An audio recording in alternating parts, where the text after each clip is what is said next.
প্রয়োজনে আবার ভোটগুলি গণনা করা হোক, এই জাতীয় কোনো একটা উদ্যোগের আশায় আমি আমার কথাগুলি নিয়ে আমি নির্বাচন কমিশনে এসেছি এবং রিটার্নিং কর্মকর্তাকে বলেছি। উনি বললেন এটা সচিব মহোদয়ের সাথে কথা বলতে, আমি সচিব মহোদয়ের সাথে কথা বললাম। গণভোটের যে ব্যালটটা, গণভোটের সেই ব্যালটে সিল মারার জায়গা কিন্তু হা এবং না যেখানে লেখা, সে হা না আর উপরে না, ঠিক ডান দিকের ঘরে হা না লেখা সিল মারার জায়গা।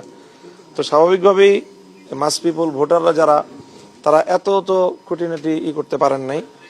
তারা অনেক ভোট যারা ওই লাস্ট ফার্স্ট কলামের লাস্ট রোতে যাদের দেওয়ার কথা, তারা সেই জায়গায় মার্কার উপর প্রতীকের উপর সিল না মেরে অনেকে সিল মেরে বসছে সামনের ফাঁকা জায়গায়। তো সেই ধরনের ভোট মির্জা আব্বাস সাহেবের ক্ষেত্রে এটা ভ্যালিড বলে গণ্য করা হয়েছে, কিন্তু আমার আসনে সেই ভোটগুলো বাতিল করা হয়েছে এবং সেটা অ্যামাউন্টটা খুব ছোট না। আমার আসনে 50টা কেন্দ্রের ফলাফল এই রিটার্নিং কর্মকর্তা ঘোষণা করলেন, সেখানে 1200 ব্যালট বাতিল হয়েছে। তো সেই হিসাবে আমার ধারণা, যদি 138টা কেন্দ্র, আমার 138টা কেন্দ্রে যদি এই হারে ব্যালট বাতিল হয়ে থাকে, তো সেটা হয়ে যাবে 3000-এর উপরে, 3500-এর মতো। তো আমার প্রতিদ্বন্দ্বী প্রার্থীর সাথে আমার ভোটের পার্থক্য হলো 2200 সামথিং। তো সেই ক্ষেত্রে আমার ভোট যদি বিপুল পরিমাণ বাতিল হয়ে থাকে, তাহলে যেটা ফলাফলের উপর একটা ভিন্ন। তো যেহেতু একই ঘটনা, ঢাকায় একই নির্বাচনে মির্জা আব্বাস সাহেব যদি এই ফ্যাসিলিটিটা পেতে পারেন, তাহলে আমি কেন পাবো না?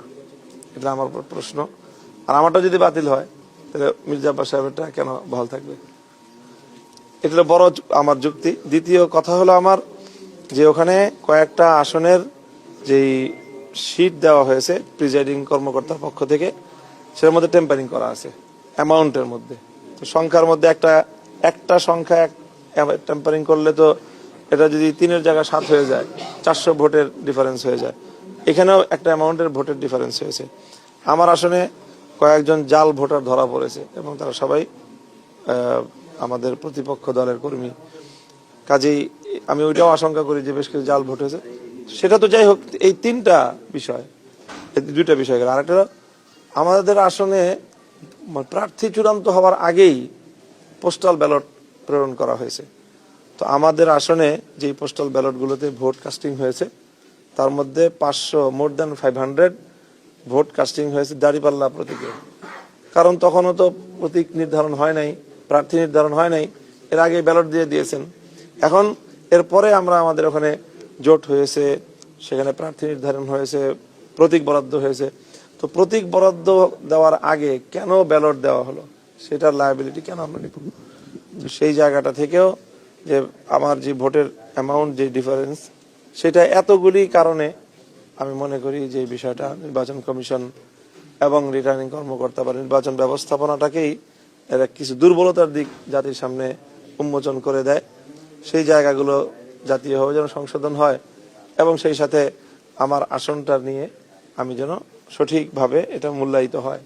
প্রয়োজনে আবার ভোটগুলি গণনা করা হোক, এই জাতীয় কোনো একটা উদ্যোগের আশায় আমি আমার কথাগুলি নিয়ে আমি নির্বাচন কমিশনে এসেছি এবং রিটার্নিং কর্মকর্তাকে বলেছি। উনি বললেন এটা সচিব মহোদয়ের সাথে কথা বলতে, আমি সচিব মহোদয়ের সাথে কথা বললাম। কমিশন সচিব কি আশ্বাস দিলেন? এটা রিটার্নিং কর্মকর্তা বলতেছেন যেটা আমার এখতিয়ারভুক্ত না, এটা নির্বাচন কমিশন বলতে পারবে। নির্বাচন কমিশনের সচিব মহোদয় বললেন এটা আমার এখতিয়ারভুক্ত না, এটা রিটার্নিং কর্মকর্তার এখতিয়ারভুক্ত। নির্বাচন কমিশন কি পক্ষপাতদুষ্ট আচরণ করেছে, আপনার কি মনে হচ্ছে? আমি না, ওই ধরনের কোনো অভিযোগ আমি এই মুহূর্তে করতেছি না, ওটা আলাদা একটা বিষয়। আমি অত বোল্ড সাবজেক্টে এখন এই মুহূর্তে যেতে চাচ্ছি না। আর যে ফলাফল ঘোষণা হয়েছে, আপনি যদি আপনার যে আবেদন সেটি গ্রহণ না করা হয়, আপনি ফলাফল মেনে নেবেন? না, আমি এটা ফলাফল মানা প্রত্যাখ্যান করা সবটাই আমাদের আরেকটু ডিসিশনের বিষয়। যেহেতু আমার সুনির্দিষ্ট একটা অভিযোগ এবং খুবই অভিযোগটা যুক্তিযুক্ত এবং অ্যামাউন্টটাও খুবই একটা গুরুত্বপূর্ণ, এই সব কারণে এখানে প্রশ্নটা আসলে একটু জটিল। ওভারঅল আমরা সারা দেশের বিষয়ে এত জটিলভাবে বলছি না কথা। কিন্তু আপনি তো কমিশন যেহেতু কোনো ধরনের সিদ্ধান্তের কথা আপনাকে বলেনি, দায় একজন আরেকজনের উপর চাপাচ্ছে, সেক্ষেত্রে আপনার এই দাবিটা প্রতিষ্ঠা করার জন্য কি লিগেল কোনো ফরম্যাটে যাবেন কিনা, গেলে কি ধরনের ফরম্যাটে যাবেন? এই মুহূর্তে লিগ্যাল ফরম্যাটের বিষয়ে আমি কথা বলতে পারছি না, লিগ্যাল ফরম্যাটের কথা চিন্তাও করছি না। আমরা আশা করছি যে এই বিষয়টা যেহেতু খুব এখানে এমন একটা দৃষ্টান্ত সামনে চলে আসছে মির্জা আব্বাস সাহেবের, তো যদি সেই ফরম্যাটে তারা সিদ্ধান্ত নেন আলোচনা করে যে না ভোট এটা বাতিল হওয়ারই মতো, সেই ক্ষেত্রে আমরা এটা নিয়ে আলোচনা করতে হবে লিগ্যাল ফরম্যাটে যাওয়ার জন্য। আপনার কাছে কি মনে হয়, আপনি বলছিলেন নিচে যে প্রিজাইডিং অফিসার যে ভুল স্বাক্ষর বলছিলেন, আবার বললেন মির্জা আব্বাসের ক্ষেত্রে ফাঁকা করে সিল দেওয়ার পরে ওনার টাকা উঠে হয়েছে, আপনারটা হয়নি।